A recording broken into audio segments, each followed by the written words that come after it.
Welcome back, lady lads and gentle lads, to Planescape Torment. I am, as I have always been, Smastian. And, Morte here just flipped his jaw into the air. Mildly terrifying. Also, I just discovered this now, but apparently I can actually zoom in on my character. Everything looks pretty granulated, so we might just stay zoomed out the whole time. Done. Now. Oh boy. Well, that's fun. Guy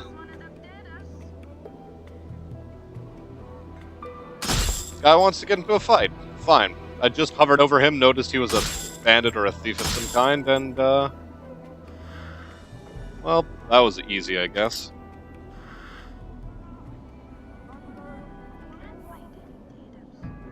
This guy also wants to have a bit of a fight, so you know what? We'll oblige him. Did you see that? See? Fantastic. Heck, we even get some coppers for it. Coppers are good.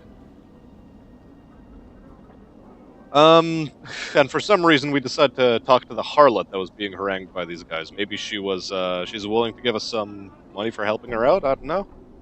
You see a tired-looking woman dressed in a tight leather bodice and leggings. The odor of cheap perfume surrounds her like a cloud, and her face is covered with a mask of crude makeup. She smiles as she sees you. Why don't you stay and chat with me a bit, love? Sure, I'll say greetings. Woman looks coyly at you. Now you look to be a blood who's lost something. Mayhap I can help you find it, Cutter. She smiles lightly.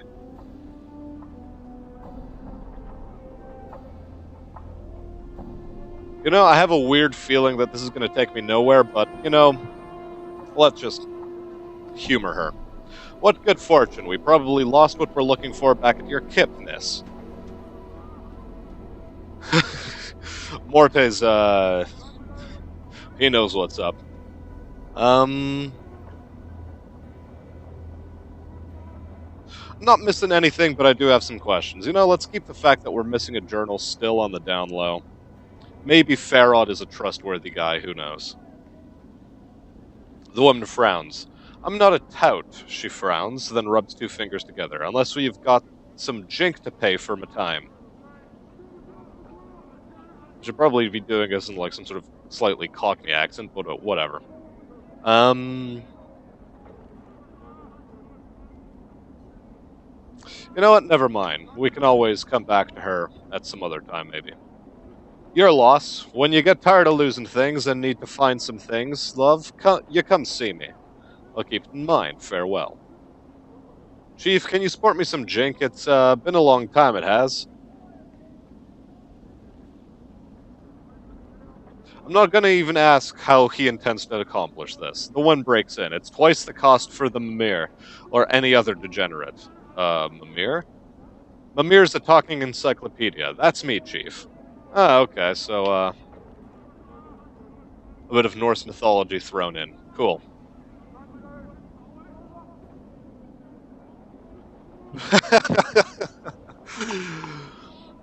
You know, okay, fine. I see you. Well, don't sweat it, Morte. From the looks of her, I'm probably saving you from dying twice.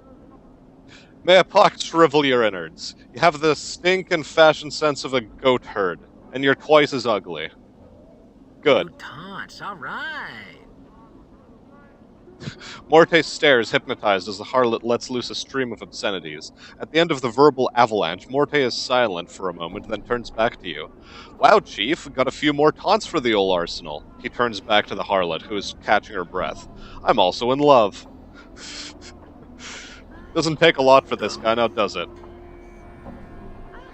I've never seen something so ugly, I've not. So before we actually engage with anyone, well, we have a named character here. She has a tail. Back off.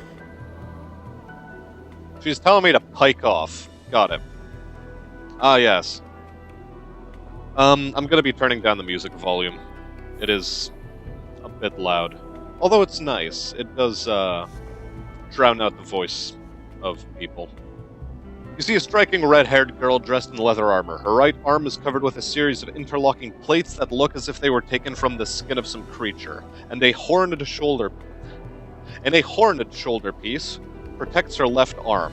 Oddly enough, she has a tail that is flicking back and forth as you watch. Greetings. The girl ignores you.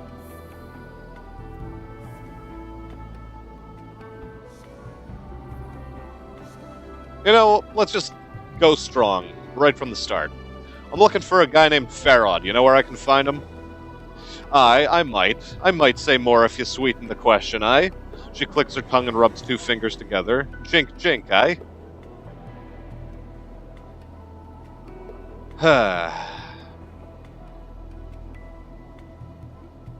Never mind, I'm not willing to part with coin. I pike off to wherever you came from, then. Farewell to you, too. I've never seen something so ugly I've not. Can we attack her? We can attack her. I'm not sure it would be wise to attack her, but okay. And, yeah. So as I was saying, let's first save game while we're here. Might as well. Overwrite the old one. And sound-wise, where is the music?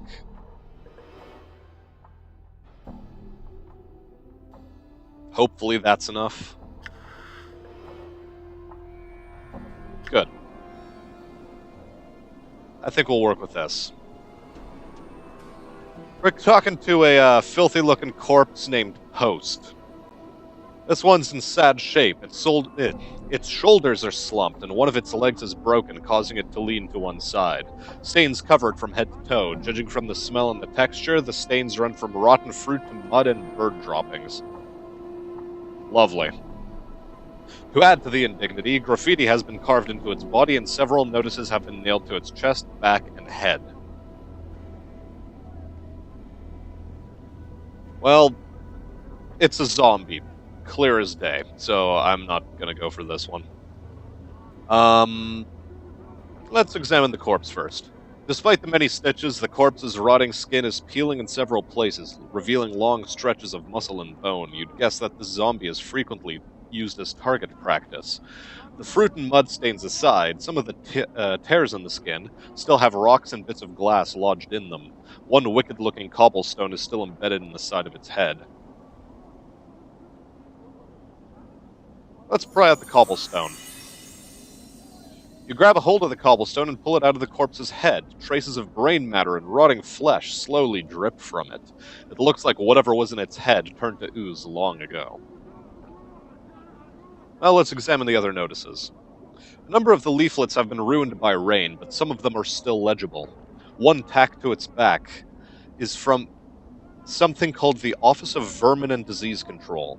The one on his forehead looks like a bill of fare for a restaurant.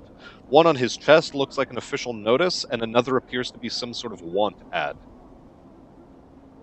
Look at the post for Office of Vermin and Disease Control. To those hive citizens wishing gainful employment with the most honorable and generous sigil government, inquire forthwith at the Office of Vermin and Disease Control to help stem plague of brain rats. Bounties paid. Copper given for each rat tail brought. Tails must be genuine and from rat only. No cat, dog, or fiend tail accepted. Office several streets south and west of the Mortuary gate in Lower Hive. Ask for official inspector in charge, the respected Phineas T. Lort. The 39th. Boy. Back to the other notices. The bill of fare. Someone has posted a bill of fare for the Gathering Dust Bar, but the bill of fare cannot be read as the words Smoldering Corpse Bar have been scrawled in charcoal over the bill. Smoldering Corpse Bar? The zombie immediately jerks its left arm upwards and points far to the southeast. A moment later, the arm falls back to its side with a thump. Okay, so guess we're going to be heading south soon. Reminds me of a job I once had, says Morte. He seems embarrassed. Well, I mean without the arms. I wonder if this would work with the other notices. So it just takes us back to here. So south and east, and this was south and west? South and west. Examine the other notices. And examine the official notice. Public notice. By the order of the Judiciary Council and in accordance with the citizenry of Sigil, let it be known, those defacing a registered servant of the Dustman, either by graffiti, malicious attack, or by posting notices, will constitute felonious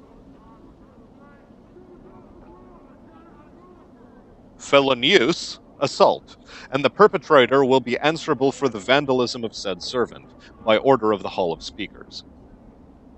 Well, let's turn to the final notice, that of the want ad. Wanted, able-bodied... Let's try again. Wanted, able-bodied person willing to investigate a matter of the utmost importance to the Dustman cause. Will offer suitable compensation upon successful completion of said task. Interested parties inquire with initiate... How am I going to tackle pronouncing that? Noroshi. We're calling him Noroshi. Parties inquire with Initiate Noroshi. Gathering Dust Bar. Gathering Dust Bar. The zombie immediately jerks its left arm upwards and points west to the building before you. Okay. A moment later, the arm falls back to its side with a thump. Examine the corpse again. We still have the graffiti to examine.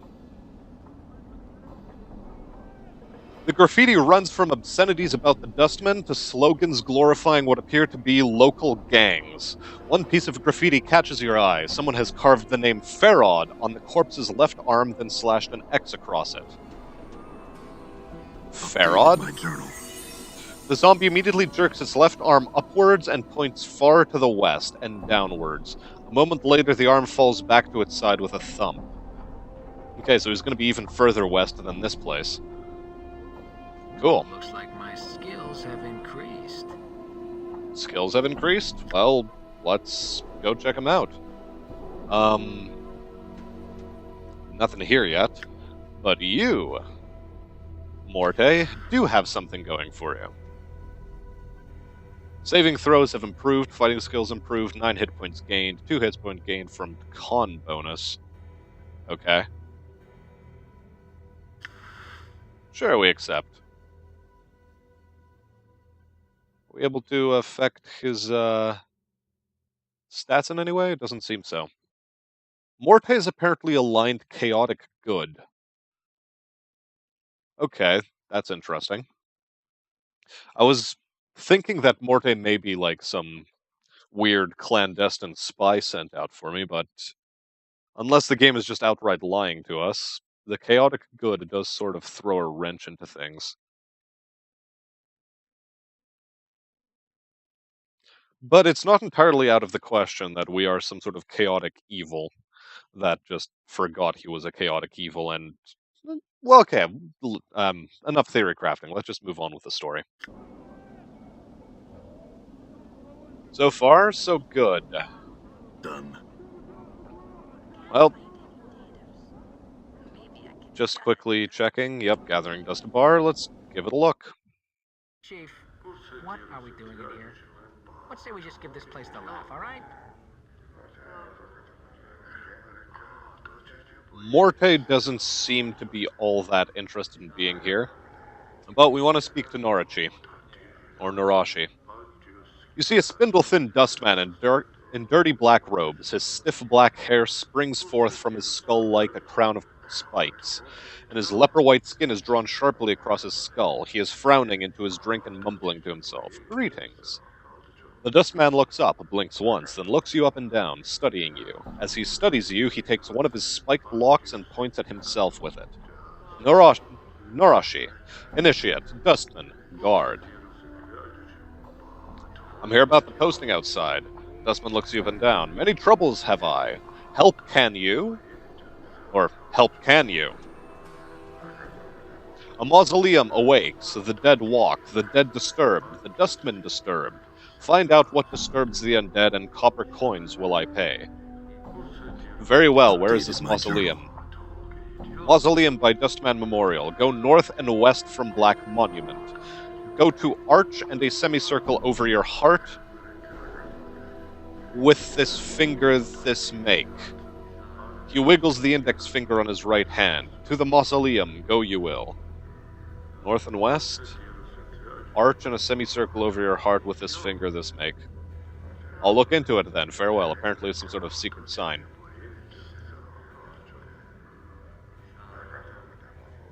While we're here, let's talk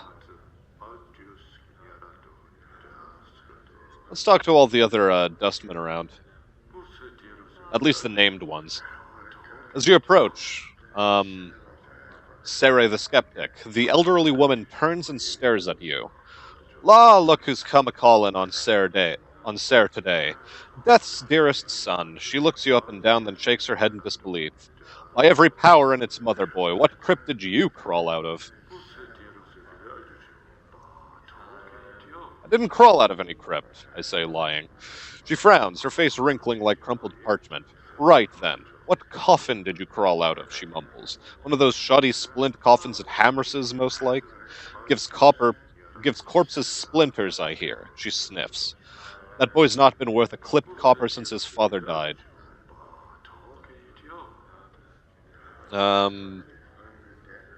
Who's this Hammerus?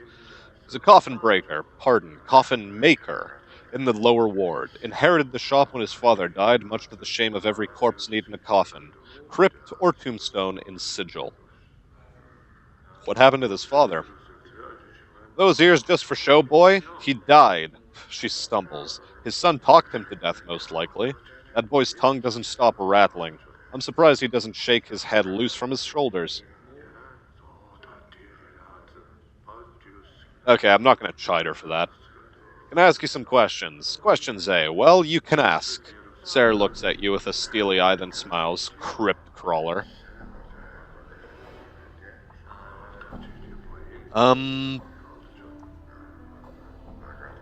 Let's not ask about Farod. We know where we're going to find him. I wanted to ask about the Dustman in particular. No harm in it. Who's on your mind? Actually, I met a scribe named Dahl at the Mortuary. Do you know him? Dahl.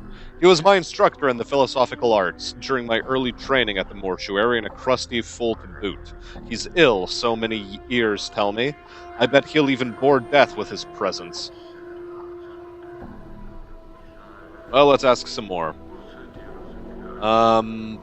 Met a guide at the Mortuary, Suego. Do you know him? That boy used to be a regular around here. Don't know what happened to him. Could be he was shaken up after his friend died. I think we killed Suego. Why am I even asking about him? Well, let's ask her to explain. One of his friends was killed in the hive a few weeks ago, torn apart by rats. Messy business. Has Suego always been a guide at the Mortuary? No, only for the past few months, and the last I heard, he was just sent off from some missionary duty, but I don't know where. Let's see, any other dustmen we can ask about?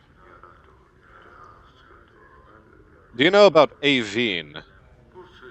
Who? A strange young woman, poor eyesight, near deaf, talons for hands. Maybe she's a new initiate. I've never heard of her. Okay. Not much we're getting out of this one. You, stranger, speak with me for a moment. Mortai Gravesend. Okay. This tiny, wizened man is dwarfed by his huge dustman robes. They look as if they were chosen to cloak his small stature. Although he looks to be in his late 90s, this man is extremely energetic. He fidgets continuously, and his eyes dart around the bar like a bird's. Greetings, mate. The man's eyes gleam as he takes your measure, and he gives a slight nod in greeting. Hail and well met, traveler. You look like one who is just getting their sigil legs about them. Stay a while and listen. He trails off. Pardon me, have we met before? Your face seems familiar somehow.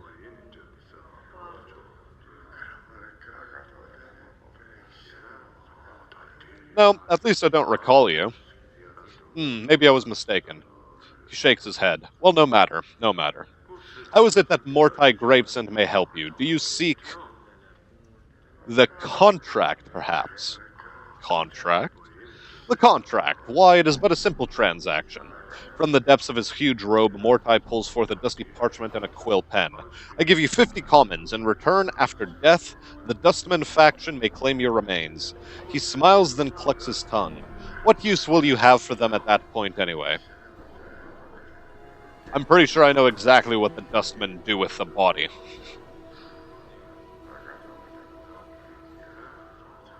But we'll ask anyway. What does it matter? It isn't of no consequence when you pass on. It matters to me. Well, if you must know, oft-times nothing is done with a body, and it is we, the Dustmen, who have wasted all that money. More fools us. Mortai gives a light smile, then looks apologetic. But, rarely, there are times when the workers in the mortuary need to be replaced, and then we may have a need for your body. Not interested. I did have some questions, though. Of course, of course. It would be my pleasure to answer any questions you may have.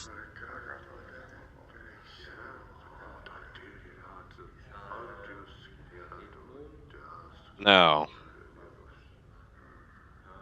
can you tell me about some of the patrons here?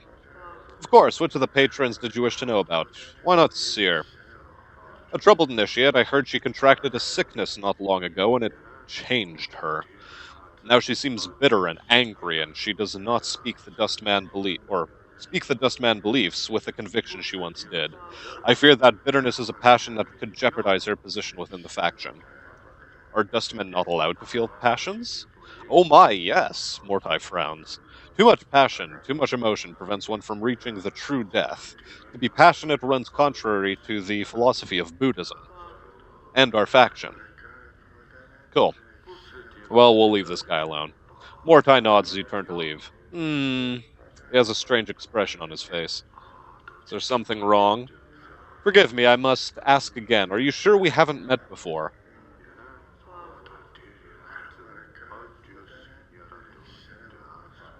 No, I don't believe so. Well, no matter. Farewell, Mortai.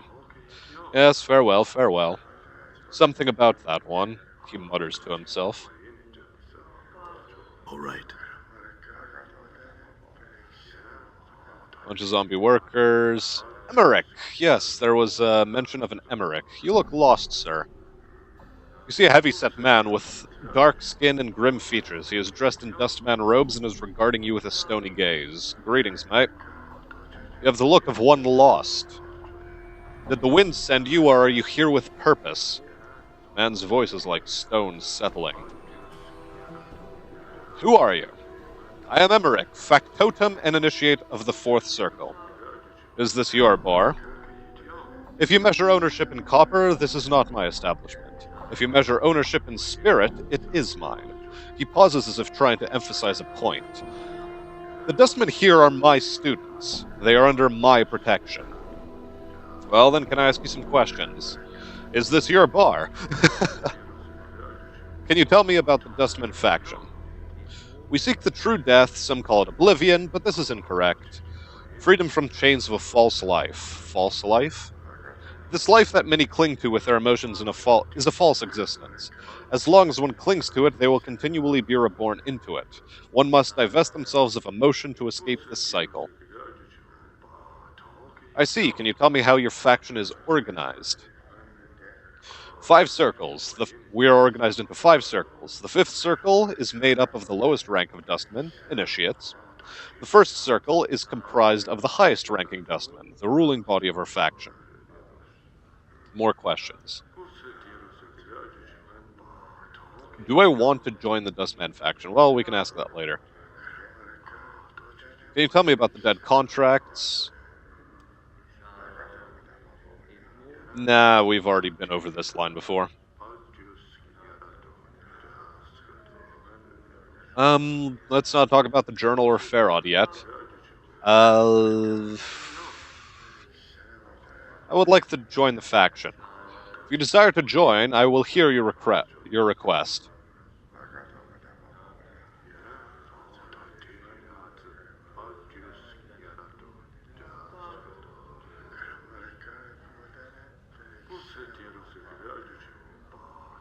Well, it's not telling us what we need, and he's probably going to rebuff us anyway, so let's find out.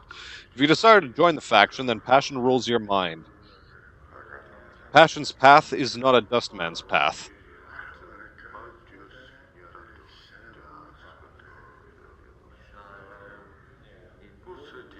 I misspoke. I have no desire to join the Dustman faction. I merely believe what the Dustmen believe.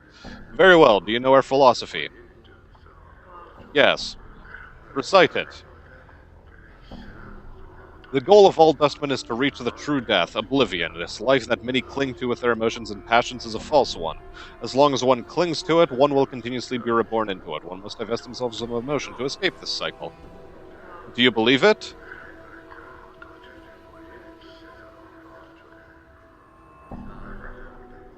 Not entirely. Belief may come with time's passing. Is your conviction so strong that our philosophy shall never have a home in your mind?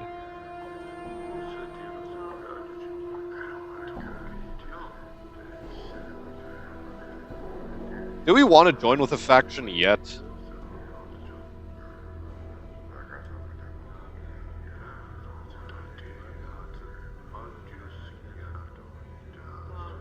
You know, let's just say nah.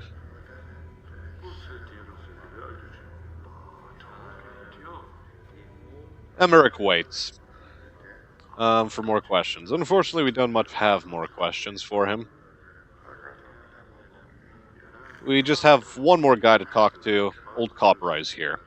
Before you is a tall, silent figure. He could easily pass for a statue, although the deep furrows in his face and brow make you wonder if the sculptor was a little too eager in defining the face with the chisel.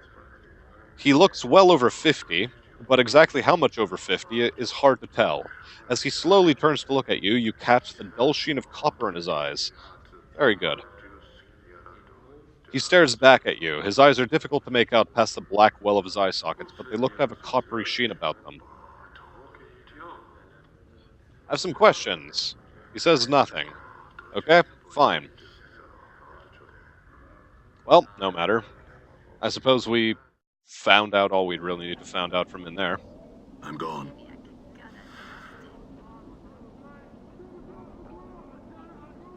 We seem to have dropped a scalpel.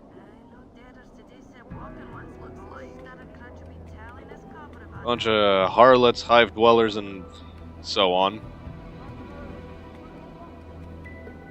We have a really flashy-looking guy called Bane the Sender here. He's a heavy-set man with sharp features and a painted expression. Despite his huge frame, however, he has an effeminate look about him, and unlike the other residents you've seen, he looks to have bathed recently. As you approach, he looks up hopefully and calls out in a high voice. Craddock, good sir. What? His hopeful expression dies as he studies your face.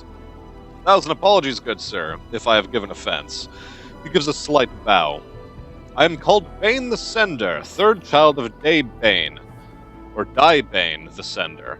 I am one of the many runners in the employ of the House of Senders. No apologies necessary, Bane. What do you want? 1,000 apologies for troubling you with such a trivial matter, but I seek Craddock, an overseer in the hive. Bane looks like he is in pain, but alas, he eludes me. He looks at you hopefully again. Could it be you have heard of such a man? I'm sorry I haven't. Bane gives a deep sigh. I am bound to deliver a message to him, and as yet fortune has chosen not to favor me.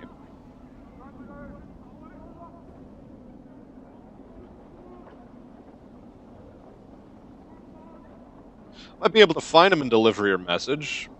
You know, for a price. Bane's face lights up like a lantern. Of course, good sir. If you can find this Craddock and pass along the message, I shall pay you for your troubles. Alright, what's the message? He recites the message almost like a mantra. The shipment must be incursed by the 3rd day, or there will be a penalty. Bane frowns. I am told that Craddock will know of the shipment to which the message pertains. If I see Craddock, I will pass along the message. Is there anything you can tell me about him before I go that might help me find him? He is said to be a giant of a man, stern of features, that he is an overseer in one of the hive marketplaces. Alas, I know little else than that, good sir. It's good enough for now. Go on, then. Thank you, sir. Should fortune favor you and you are able to bear the message to Craddock, be so be so kind as to return and tell me of it. I will see to it your efforts are rewarded. Very well. Updated my Farewell. journal. Now, what do we have here? Dustman.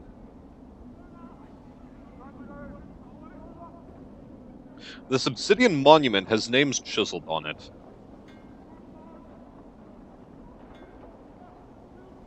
Who's Quentin? A filmmaker, no doubt. The man before you looks to be middle of height and years. He is stout with a thick, bullish neck, and his shoulders are hunched, as if a great weight was pressing upon them. He wears an impatient look as he stares at the black monolith right in front of him. Greetings, mate. Man throws you a glance. There's room, Cutter. No need to ask my leave to stand here. Actually, I wanted to know what this monolith was. It's a tombstone for the plains. I'm avoiding an off-color joke about 9/11. He scoffs. Graveyards of names are scratched on that rock. Can only hope my name's the one that'll split this stone in twain. He points at the base of the monolith. Quentin, right there, hammered in just hard enough to send the damn thing crashing down. A tombstone for the plains? Aye. He smiles ruefully. The Dusties scratch the names of the dead on this monument here. He gestures around him. And on the walls of this place. Not enough space by my reckoning, but no matter. They do their best. Can hardly read half the names. What are you doing here? Reading the new arrivals. Try and find a new one every day. Try and remember, if I knew them. Nothing more. The Dustmen record the names of all that have died on this monument? Aye. They scratch them on this rock, and scratch them on the walls in this place too. I don't know why they take the trouble to take accounting of the dead. The Dusties have more care for the living. The living? You know about the Dustman mourners that come to this place. They aren't mourning the dead, see? They're mourning the living. You can barely get a word in them edgewise without them asking to mourn some poor living Burke for you. Why do they mourn the living? You got me there, Cutter. Might want to put the question to them. Seems to me the dead are thrice worth the pity of any poor sod living in this pit. He nods at the monument. Every name on there is blessed in my book, it is. Ever know anybody who came back after their name was put on there? You mean come back from death? Not a one, Cutter. Everything that lives dies, and that's the way of things. He shrugs, still considering the planes go on forever and all, I suppose anything's possible. Say, I had some other questions for you. No harm in asking, Cutter.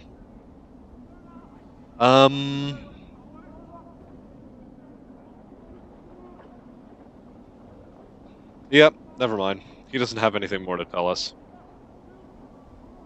Hey, we're being watched, Chief. Just look natural. Casual. Okay. We're supposed to look casual, he says.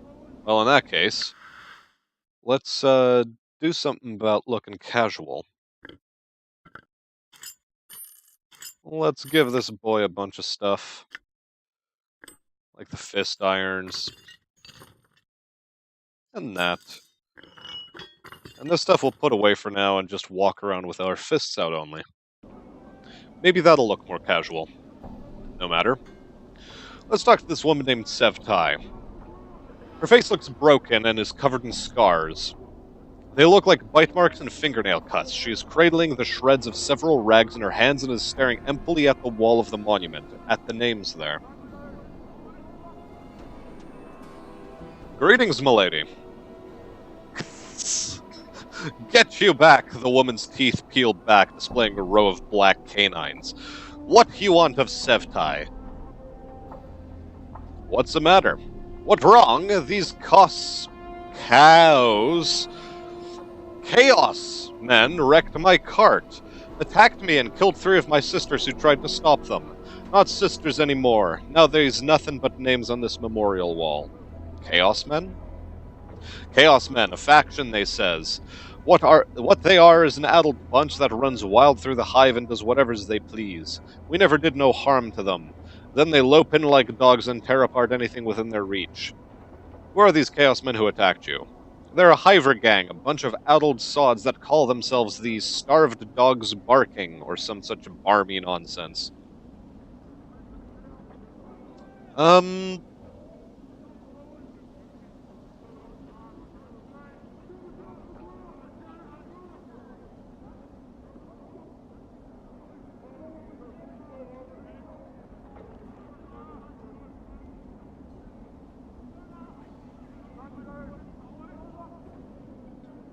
Yeah, sure, we'll keep an eye out for them.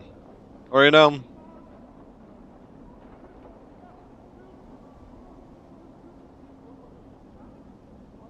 I'll keep an eye out for them. I mourn your loss. Farewell.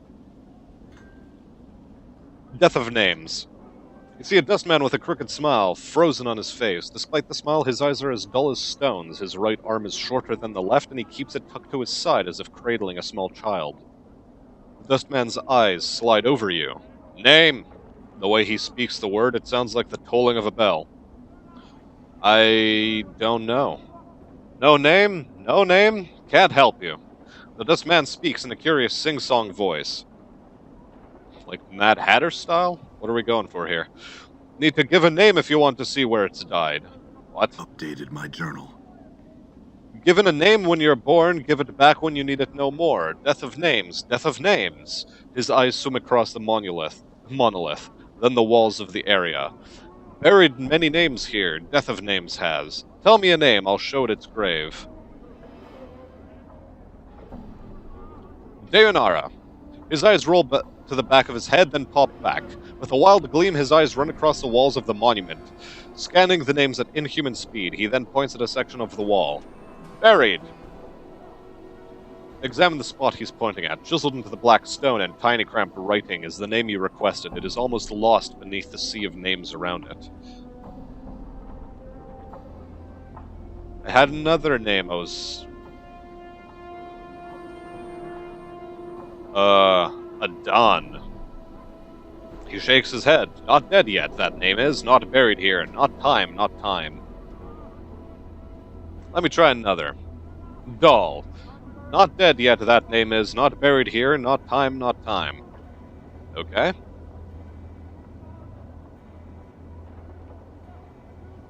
Let's see if we can bury a name.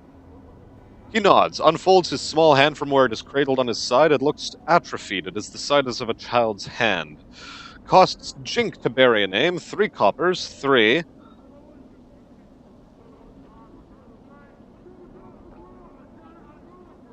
Quentin. He shakes his head. Not dead, that name is. Not buried here. Not time, not time. Okay, fine. I was thinking of being cheeky to this guy, but apparently we can't. All right. Yeah, come on, follow along. Where are these boys? Thugs. Well, let's steer clear of them. And who's Ingress, and why is she running around? You see a haggard woman wrapped in rags. Her hair is disheveled and dirty, and her complexion is extremely dark. Burns cover her arms, and her right hand is a fused lump of flesh. It looks melted like wax exposed to a great heat. Updated my Oi journal. there. What is it you want me? The woman's accent is thick, and you are having difficulty making out what she is saying. You want me to leave? Not leaving this city, so I'm not. I can't. Tried. It's not a city, it's a prison everywhere. Everywhere? There's worlds, there's. Her eyes gleam madly. Plains that be sinking sands, fields thirsty nettles be. Sightless worlds where your limbs be given life and hate. Cities of dust whose people are dust and whisper ash. The house without doors, the twilight lands. The singing winds, the singing winds. She starts to sob quietly, but she seems all out of tears. And shadows, the terrible shadows there be. Where are these places? Where's them places? She flings the lump of her right hand in an arc, gesturing at the cityscape. They's all here be. Doors to everywhere. Doors. You're not knowing this. She squints at you, and her teeth start chattering. Tell you I will. Thanks, Yoda. Beware every space you walk through or touch in this thrice-cursed city. Doors, gates, arches, windows, picture frames, and even the open mouth of a statue. The spaces tween shelves. Beware any space bounded on all sides. All these are doors to other places. What do you mean? Every door has a key, it does, and with this key they show their true nature. An arch becomes a portal, a picture frame becomes a portal, a window becomes a portal, all eager to take you someplace else. They steal you away. She raises the lump of her right hand, and sometimes what's on the other side takes part of you as a tithe.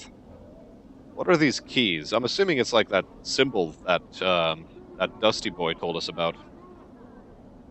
The keys! Number as many as the doors of this city. Every door a key a door. Oh boy, this sort of nonsense. Her teeth start chattering again, as if she is cold. And a key is anything! It may be an emotion, an iron nail held between the second and fifth fingers. A thought three times, then thought once in reverse, or it may be a glass rose. And these are all keys that open these doors. Yes! Her teeth continue to chatter, and she clenches her mouth closed and squints her eyes. Yes! Can't leave. How did you get here? From... She seems to calm slightly, and her eyes take on a 1,000-league stare. Came from a place else from here, almost a life ago. Hummed a tune by a glade with 2 dead trees that had fallen together. A brilliant door opened in the space between the crossed trees. Showed me this city on the other side. I stopped through, ended here. Why can't you go back? Tried, she sobs again, but no tears come. Tried, all doors lead to other places.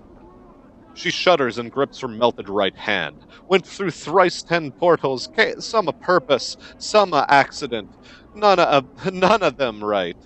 Can't find way back. I'm not sure whether to go for Yoda, Argonian, or something else. There must be a portal that can take you back. Can't even leave here, this square, and there the place of death behind the gate waits for me. She points at the mortuary behind the gate, then turns back to you, her face desperate.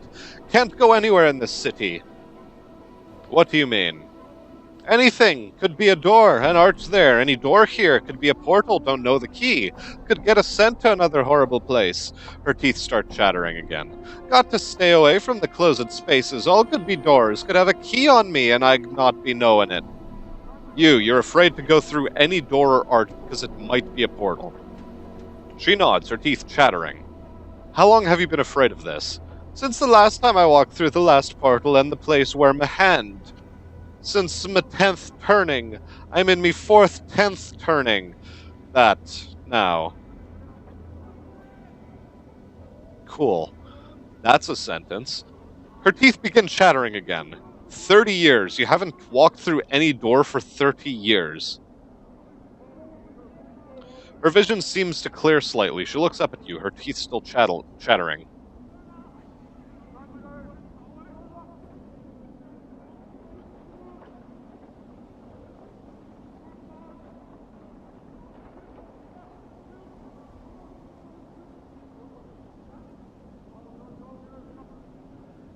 To be too afraid to walk through any door, that's... She smiles. Her teeth aren't chattering because she is cold. They are moving around inside her mouth, her gums twisting as the teeth shift about. They rise and recede as you watch, chattering as they rattle against each other. What? She hisses at you. Only takes one portal you step through accident to drive the fear into you. I went through thrice 10, lost my hand, burned my flesh, and lost my sense. No more, no more.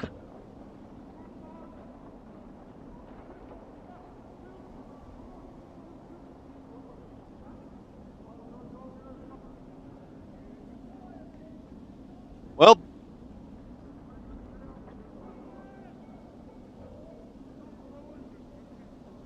yeah, I'm gonna choose option 2 here. That's more in line with my values. Well, you can die in a city you're afraid to leave then. Let your fear rule you. Farewell and good riddance. Updated my journal. I wonder. We're still aligned true neutral, so... whatever, I guess. Angry Hive Dweller.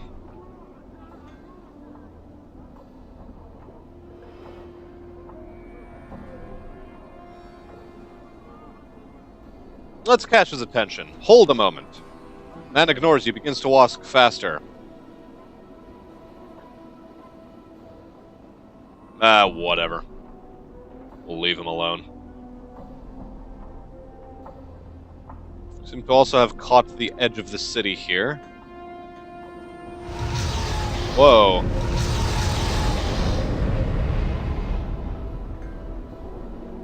Okay. That's the mausoleum that, what's-his-face told us about. Personally, before going anywhere, I'd like to go to a market and see if we can sell anything. But at the same time, I'm just, waffling about here, chatting people up. This will be like the episode of talking, I guess. You see a tall creature with a shock of white hair. Its skin has a greenish cast and a pair of goat horns protrudes from its head. It is dressed in long flowing robes and appears to be floating slightly above the ground. Oi there. It turns to face you and a series of symbols appear around its head. The symbols have a slight glow about them and they just hover there. Oh, for the power's sake. Piking Dabus. What's wrong? He's a Dabus. They speak in rebuses. These annoying word puzzles. If you don't know what he's saying, then we better find a native or some other way to communicate with him if we want to.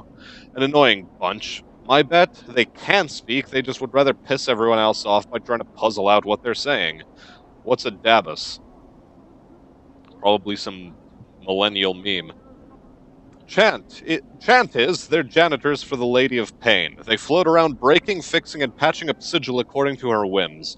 They're worse than corpse flies, Morte sighs. You can't sweat them, though, or the lady'll get upset. Or swat them, though, or the lady'll get upset. Who's the Lady of Pain? She runs this city. You'll know if you see her. She's got these blades around her face. She's about the size of a giant, and she floats off the ground just like these guys. Morte nods at the Dabus, who is looking at you both. Nobody knows much about her. She doesn't speak much. All you need to know is that you don't want to make her angry. If you see her, my advice, run. I see. The Dabus waits patiently, its hands tucked into its sleeves. A series of symbols materialize above its head. Then they vanish and a question mark appears.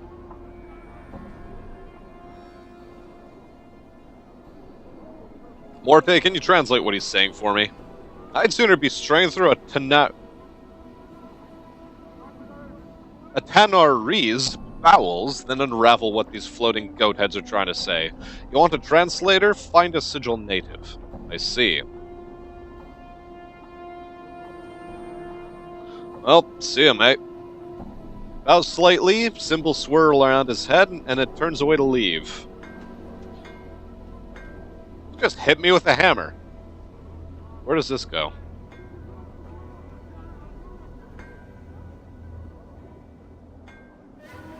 Okay.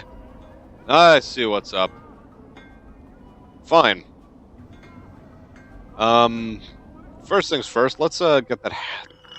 Which is better, the pry bar or the hammer? 1 to 6 crushing, 4 speed, 3 weight. Hammer's better. Well, let's get it started. Come on, guys. Get in there.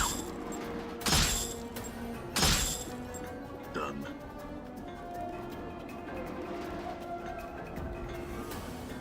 Well, okay. Morte, you can handle him, right? Congratulations, you got it.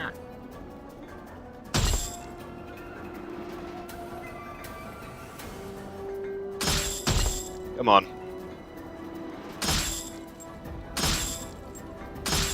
These guys want to mess with me? I'm gone. Well, they'll get theirs.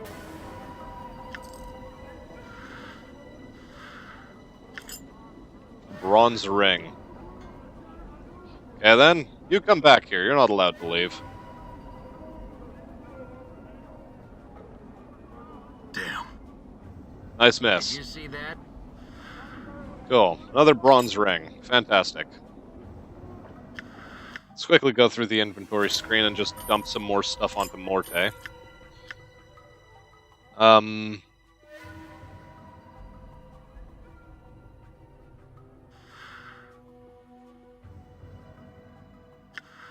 Actually, wait, we have this hatchet. Why aren't we using it?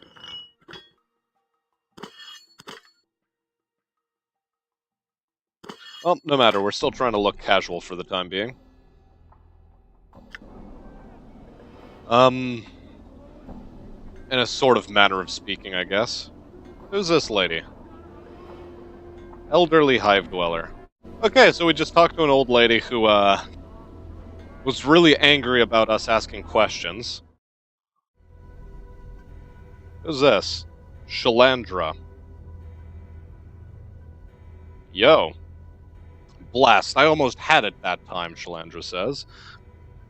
Don't you know it's dangerous to interrupt spellcasters while they are evoking a spell? Luckily for you, I was only practicing. Well, what is it you want? My apologies for disturbing you. I guess. Will she mind if we take anything from her? Done. Not that she has anything to take. Done. Well, who knows? At some point we might be able to find something else out about her. Pox. You seem like a very lovely person to talk to. Let's go. The scowled figure is hunched by the mortuary gate. His face is obscured by the shadows of his hood. What little you can see is his chin, which is covered with a stubble that appears to be a foul green and purple rash. The rash seems heaviest around his neck, fading as it crawls up to his chin. Beautiful. Love the imagery. The figure doesn't budge. There is a moment of silence, then he responds in a high-pitched voice that sounds more suited to a girl of 10 years than a man. Heidi!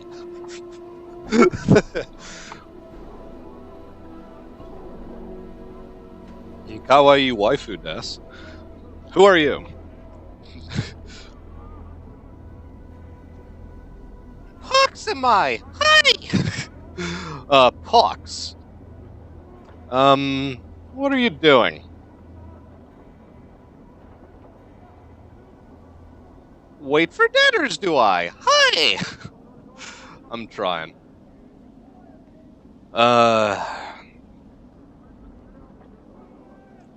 Why?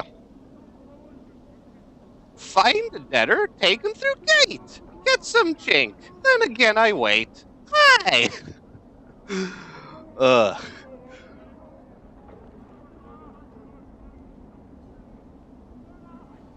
You know what? I'm not gonna continue asking this guy anything. Gate guards. Ah, this is the mortuary, okay. Well, the very least we can do is explore what's here.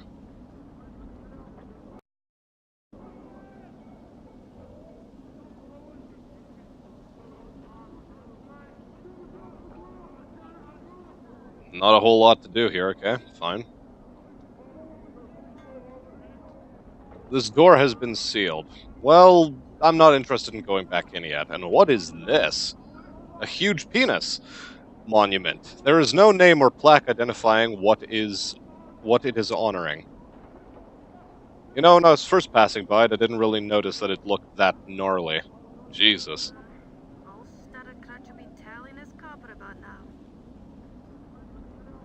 Well, no matter.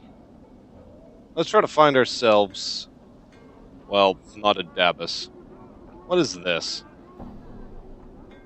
Is it worth going inside? Am I gonna regret this? Hi, Anguar, who are you? He looks haunted. His eyes are half-lidded, as if he has had trouble sleeping, and his hair is long and unkempt.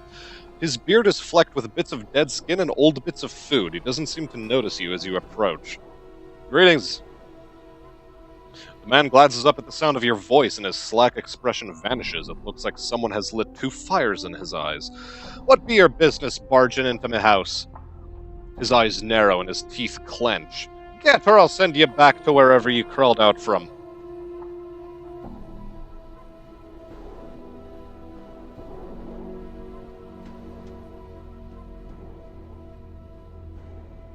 Calm down, I had some questions.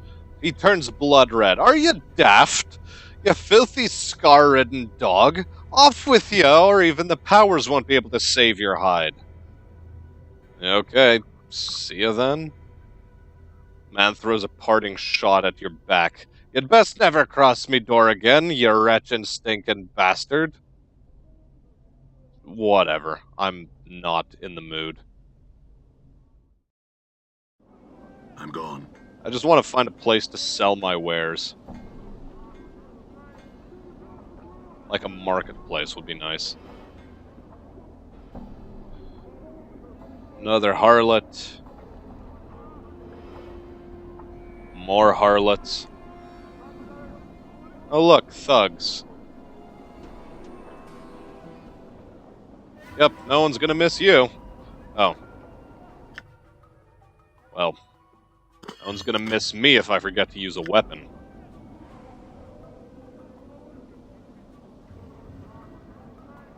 There we are.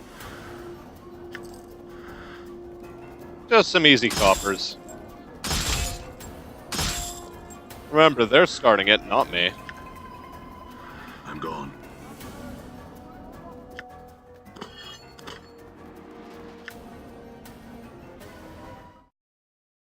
Oh. Oh boy. Ah, I found a dark alley. Greetings, stranger. Looks like you're in dark alley shift territory now. Looks like you've got a purse that could use some lightning. You better pray it's got enough.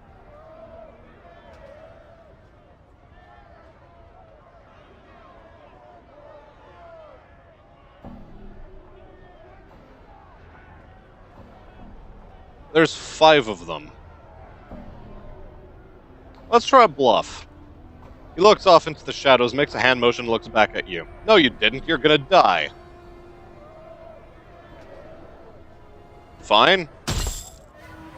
Right, let's get this, hatchet back online.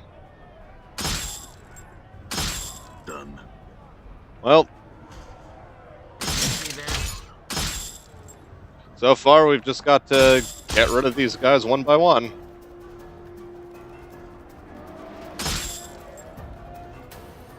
Well, at some point, our boys will be hitting. Did you see that?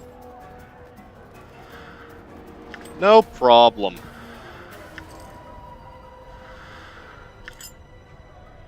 No problem whatsoever. Yeah, okay. Huh? What? What's the word? Good is done. Yep, pick it up. Now, apparently there's another one we still need to deal with. I'm gone. All right. What's up? Sure, why Fine. not? All right. Well, whatever. I'm not interested. We're leaving. All right.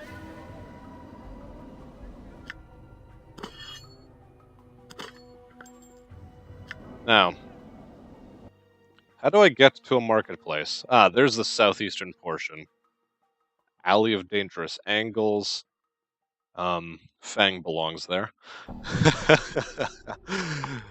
Northwestern portion. Yeah, okay. If I remember correctly,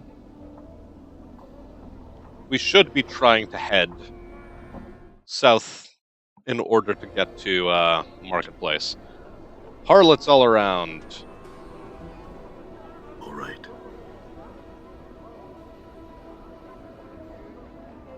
Okay, more thugs just romping about. Fine. What are you? Mariar. Much as this creature's body is a combination of man and ram, his head is a mix of sorts with a broad flat nose, goat ears, and a pair of curling horns. Intricate designs are shaved into his dirty pelt, and a massive 4-flanged polearm hangs from his belt harness. He doesn't seem to notice you. Greetings. He turns to face you with startling speed, his eyes dark and suspicious of you. His voice is deep and rumbling, not quite human and heavily accented. What do you want, Two Legs? His hand is close to his polearm. Only to speak and ask some questions. He seems to calm down. His hand drops away from his weapon. He still keeps a certain distance from you, however. What do you wish to ask me? He's Transylvanian. Why so wary? He seems sad. This place This place, a wretched, unclean place, is full of unfriendly, sometimes desperate people. Not the best place for visiting barrier two legs. I have business here, so, and so here I am.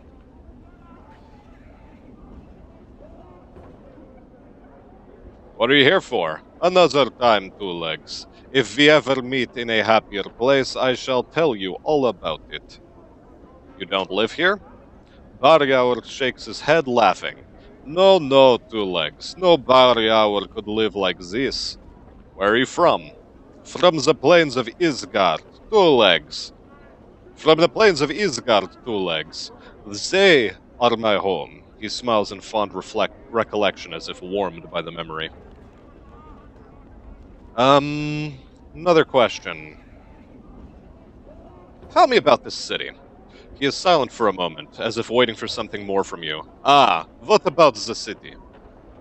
What is this place? Why, it is a crossroads, two legs. Surely you know that all paths run through. All pass? Okay, fine. All paths run through Zigil.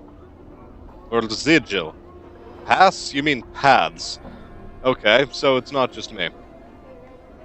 Yes, I see. Where is Sigil exactly? Where?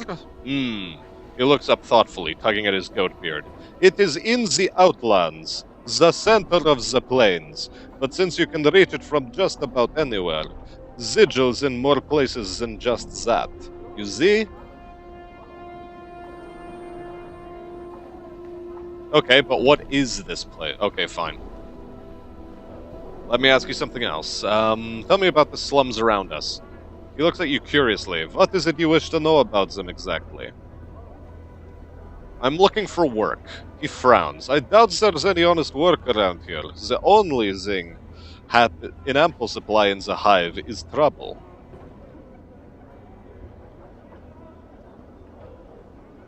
Okay, in that case... Fine, I had other questions then. Can you tell me about the Lady of Pain? The Lady! He looks around as if to see if anyone's overheard. I only know that she rules this place, all of Sigil, and that the locals feel it bad luck to speak of her. I see, then answer me something else. Nothing, actually. See you, man. I'd appreciate a merchant. Mourns for trees. You see a tired-looking, sorrowful old man who is gazing at the ash-dead tree in front of him. He is mumbling to himself and tapping his chin as if trying to figure something out. Occasionally he shakes his head sadly. Greetings. Whew. Throat's drying out. He seems momentarily startled as you interrupt his train of thought. He speaks in calm, unhurried tones, but one full of sadness. Oh, greetings to you too, friend. How's this day find you?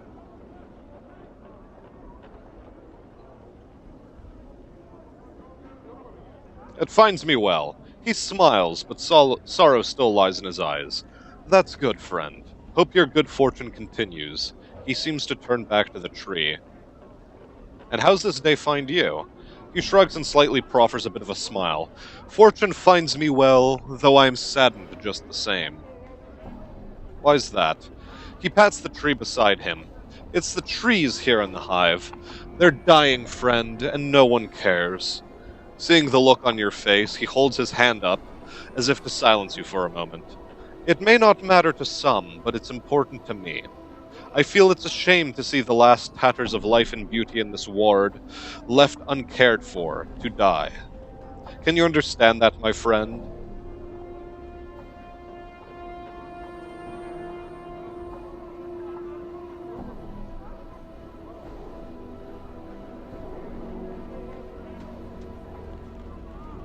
Yeah, it is a sad thing.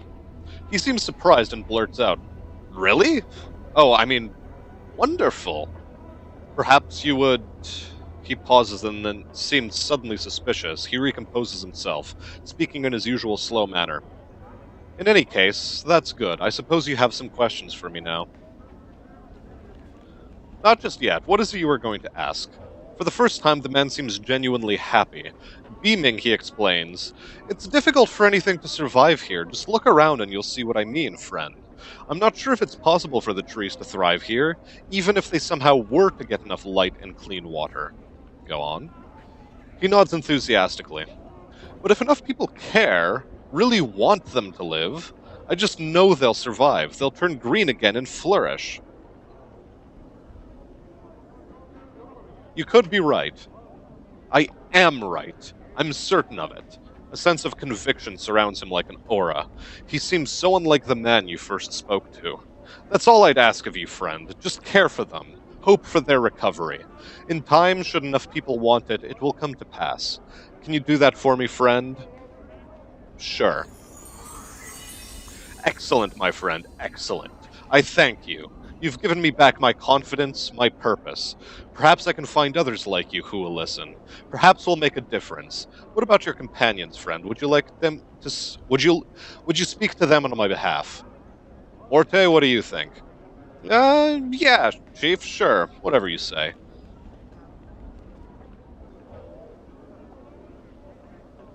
Thanks, Morte. Farewell, Mourns for Trees. I'm not going to push him to do whatever. This ash-covered tree looks like it has suffered greatly since being transplanted here. That's closed. Starved dog barking thug. Jeez. A damsel in distress. Pretty young woman, her hair is in disarray and the bodice of her dress is torn. She looks about in desperation and then notices you. Hi there.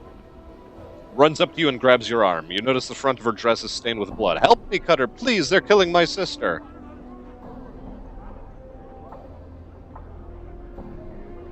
I've seen this meme before. I don't have time for this.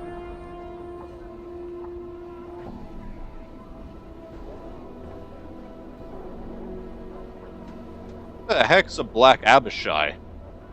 This black-scaled reptile towers to a height of 8 feet. Its great height, however, is offset by its thin snake-like frame. A long, prehensile tail drags behind it, and its leathery wings are hooked behind its back. A strong, vinegary smell emanates from the creature, as well as a certain amount of heat. It seems to be ignoring you.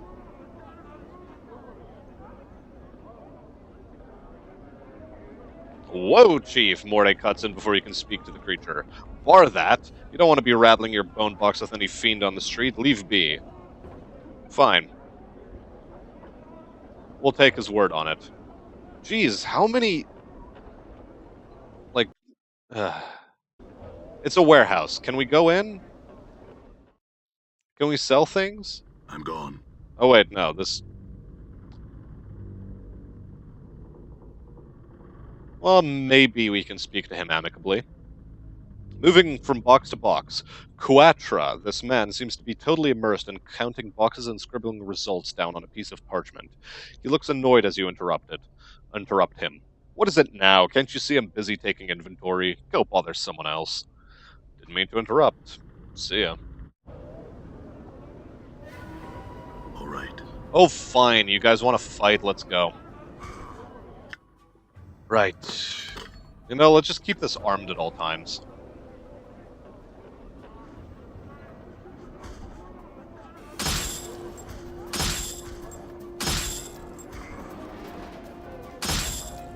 I'm hurt. Whoa. These guys are getting a bunch of good hits in. Not sure I'm a fan. Let's just leave for the time being. And, well,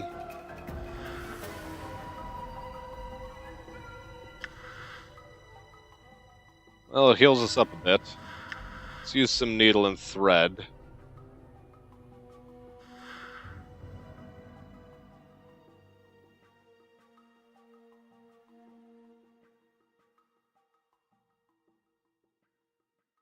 Oh, okay. Interesting. Well then. All right. Okay, these guys are still interested in a fight. Let's go then.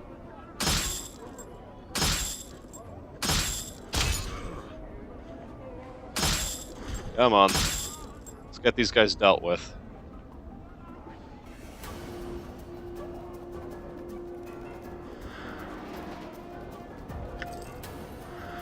Are we gonna seriously have to clear this place out before we get to sell anything? Have you got the kid?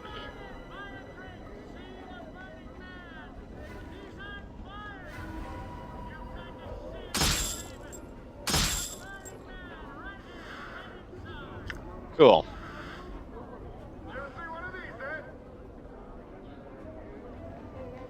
Now, Tenement of Thugs. No, we're not interested in that. We want a market.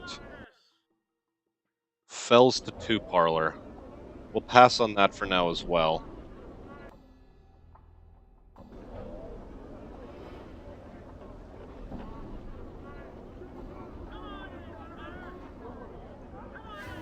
Man, why do these guys keep having to aggro? You know, fine.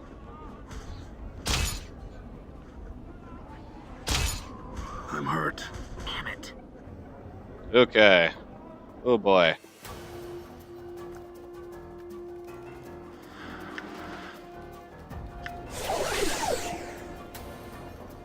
I'm hurt. Well, I'll just keep dealing with these guys.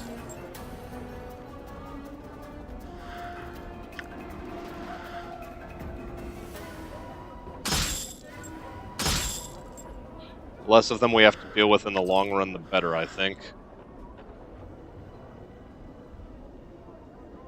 Now. Smoldering Corpse Bar. Yeah, but where do we find a place to sell things? Will we find it in there? Oh boy, he's on fire. This crackling, billowing creature twists slowly above an iron grill upon the floor of the bar. It may have once been human, but now its skin is charred beyond recognition. Streams of fire form a wreath around the creature's body, and the flames lick at the few remaining pockets of flesh, causing them to bubble and run like wax down the creature's skeletal frame. Examine. The heat surrounding this creature is incredible. To your surprise, the iron grill the creature floats above has sagged and bent from the heat. At first you thought the heat came from the grill, but now you realize it emanates from the creature. As you watch, flecks of ash drift from the writhing corpse and float slowly towards the ceiling. The thing makes no response when you greet it. It writhes slowly within the flames. It lives, but it does not seem aware of anything other than the fire that surrounds it. Its skin is aflame, its heart is aflame, and you know within some shadowed corner of your memory that this thing is dangerous. Leave it alone, then. There's a guy named simply O here. Barkus. Can you, sell things to this guy? You see a leather-skinned man with just a hint of ashen color to his face. His teeth seem sharper than normal, and his eyes are filled with the boredom that comes with having seen too much. His voice is nasal and clipped. You again, eh? What do you want this time? What do you mean? Yeah, you again. You got a hearing problem or something now.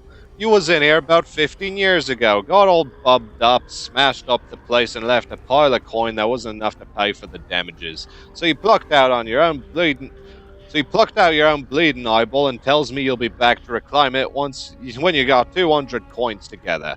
With 15 years of interest, you got 500 coins. You got the jink, pal, I got your eye.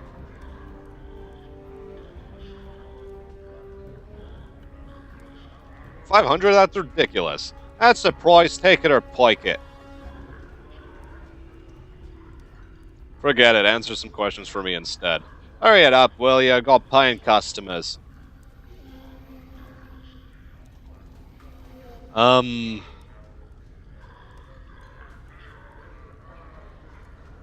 want something to drink. Show more. Nothing. Farewell. He's not buying. Okay, a bunch of named characters are in here.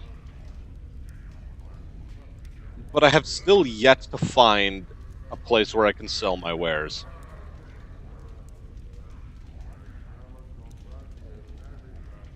And until I do that, I just don't feel comfortable doing any more talking.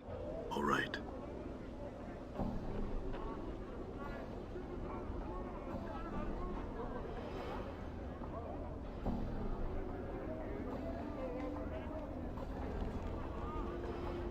Well, there's a thug over here we can bully a bit. He was already aggroed onto us, so might as well.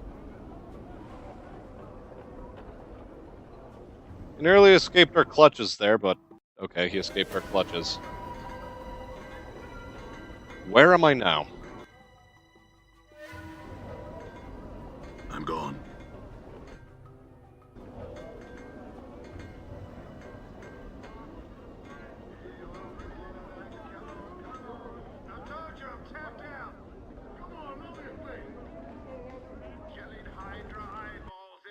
Oh, this looks like the marketplace, then.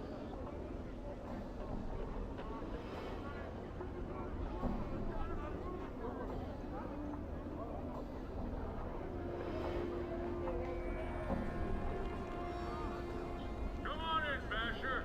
We have the best blades in town. Hive dwelling, the marketplace. Okay, so let's start talking to boys around here. Hive merchant, maybe you. May I see what you're selling? I sell plates, cups, jugs, tankards, cutlery, and the like, sir. All of quality, sir, the finest. She steps back and lifts the lid of the crate on the wagon behind her. Please look over my goods. Should you have any questions, feel free to ask.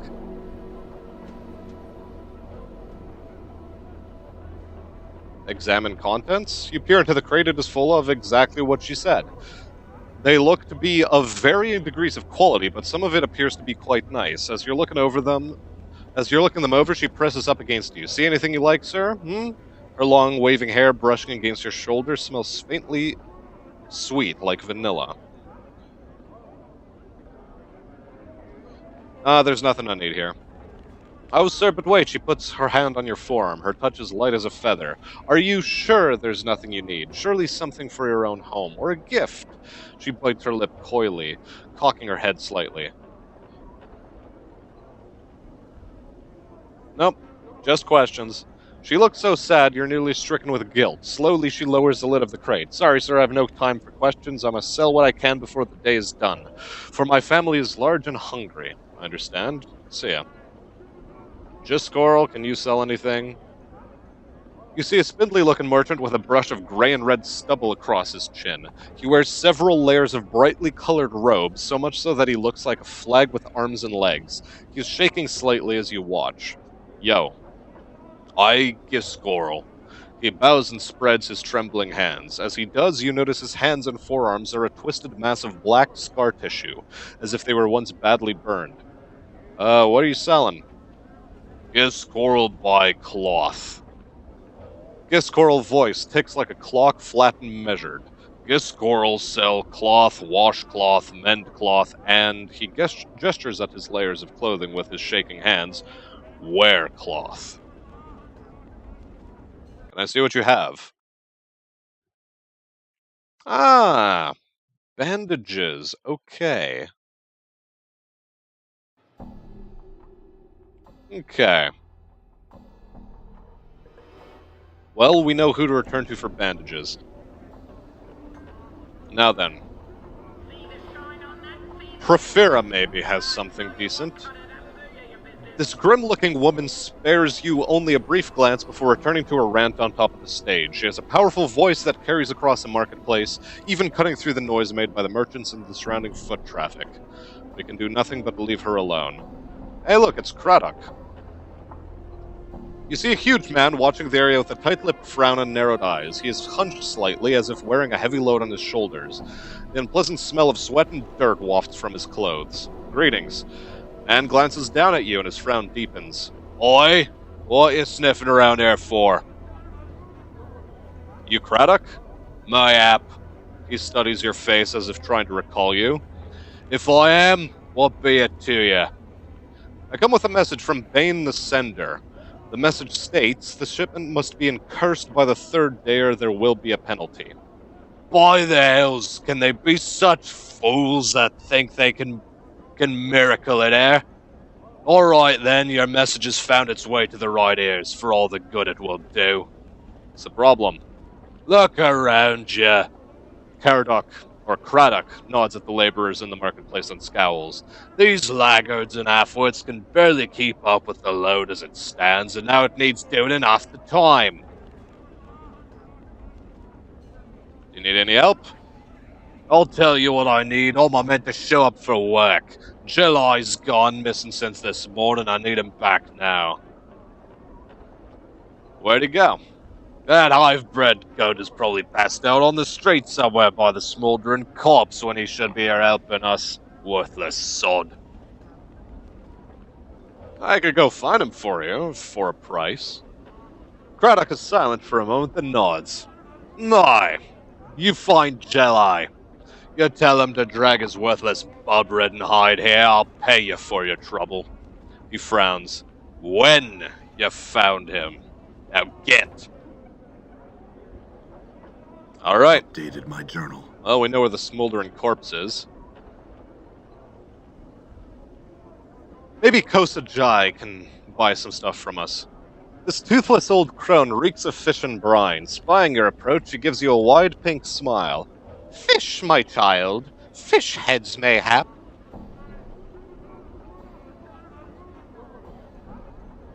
What are you offering exactly? Why, fish, my silly child. Fish of all sorts, and fish heads, for those too short to jink for the whole ones. Teeny tiny fish heads, hee. I have no need for fish, or their heads for that matter. Farewell. Maybe this hive merchant has something. Delectable treats, he says.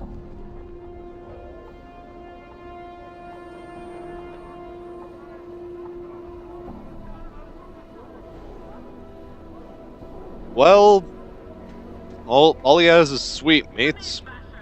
Look here, the finest Toledo blade. What about this, lad? Jump, limb, jump. The merchant seems to suddenly notice you. Oh, greetings. Would you like to purchase one of that playful gambling limbs, my lord? Just what are limbs? They're from the Outlands, my lord. Neither wholly insect nor animal. They are friendly, playful, and quite loyal. He takes a sidelong glance at the limbs and leans close to whisper. Pretty tasty, too, in a pinch. Sure. A limb will provide its own food, eating insects, tiny rodents, and the like. They will follow you wherever you go, are easy to clean up after, are quiet exercise themselves with their constant flapping about, and best of all, they leap over 15 feet when prodded with hot coals. One will only cost you about 40 coppers, my lord, a mere pittance for such an entertaining pet and friend. Morte, what do you think? Why not, boss? It'll be fun to kick around when we're down, right? Well, I can kick it vicariously through you, at least. I want to see that 15-foot hot coal jump, too. Sure, why not? My own limb.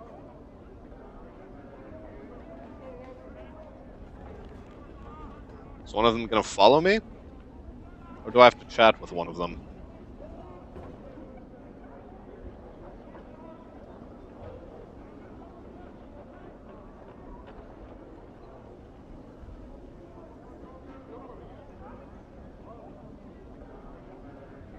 Pet the limb.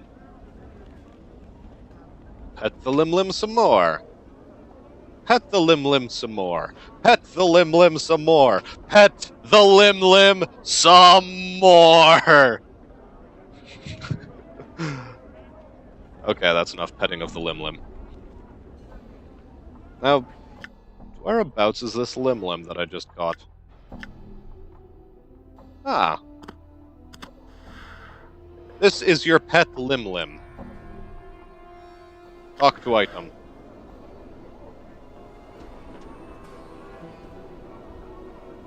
Examine your limb.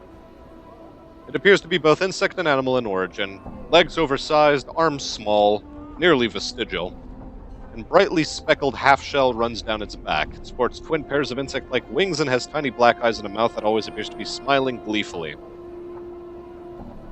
Stop playing with your limb for now. Can't afford to get cut off. Now, Why, oh why, can I not find... Maybe this guy buys things. Seedy-looking fellow. What do you have to offer?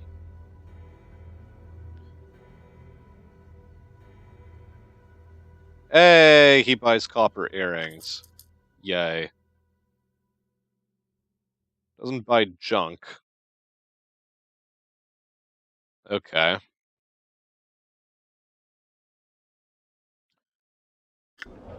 Huh?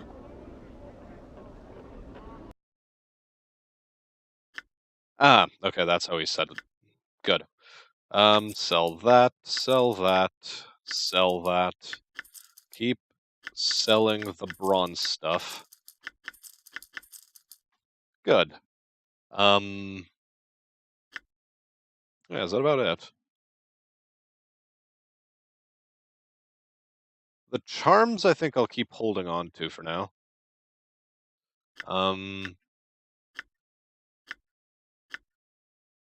Well, we're not gonna steal anything. And yeah. See the shine on that? See the edge on it? I So... tell you what, Connor, that'll do you your business. Whoa, someone's getting uppity. But no matter. We have the Mortuary Sanctum key, which I don't know. I guess the junk is useless? And we'll just have to get rid of it. We'll also have to find a place to get rid of our weapons, but, you know, for now, let's just throw them all on into there. That should keep things more or less out of the way. Don't have a whole lot of inventory space.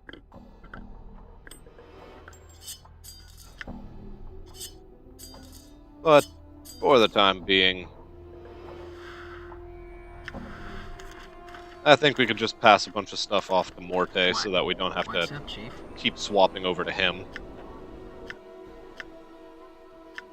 Yep. Charms, however, I'll be keeping on my person. He can hold on to the junk. Receiving room logbook as well. Embalming fluid, keys, and the lim-lim.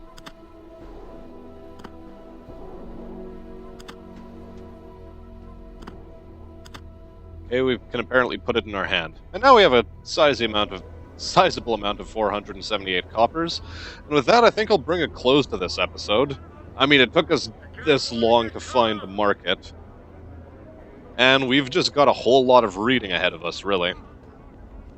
But, no matter. That'll be all for this episode. Thanks for having stuck around.